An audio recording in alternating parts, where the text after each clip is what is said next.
السلام علیکم ورحمۃ اللہ وبرکاتہ۔ ناظرین، آج کل معاشرے میں دیکھا جائے لعنت کا لفظ زیادہ استعمال ہوتا ہے۔ مسلمان پر لعنت بھیجتا ہے۔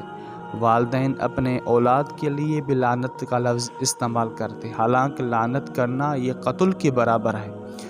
تو احادیث کے روی سے اگر دیکھا جائے تمام سخت وعیدیں حدیث پاک میں آئی۔ چند حدیثیں آپ کے سامنے عرض کر رہا ہوں۔ نبی اکرم صلی اللہ علیہ وسلم کے زمانے میں ایک شخص تھا عبداللہ، اس کا نام عبداللہ، تو لوگ اسے حمار کہا کرتے تھے۔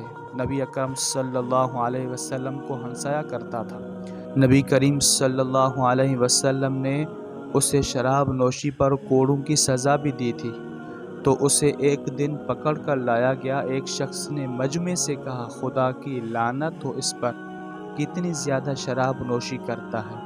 یہ سن کر نبی اکرم صلی اللہ علیہ وسلم نے فرمایا، اس پر لعنت نہ بھیجو، خدا کی قسم مجھے معلوم ہے اسے اللہ اور رسول سے محبت ہے۔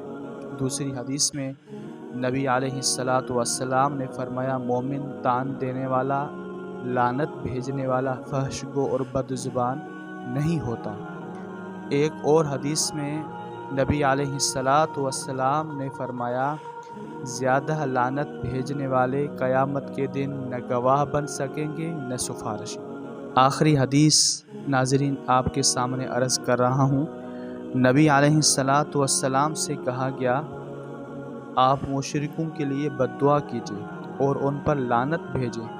آپ صلی اللہ علیہ وسلم نے فرمایا، میں تو رحمت بنا کر بھیجا گیا ہوں، لعنت کرنے والا بنا کر نہیں بھیجا گیا۔ تو ناظرین، اس کے بارے میں بہت احتیاط کی ضرورت ہے۔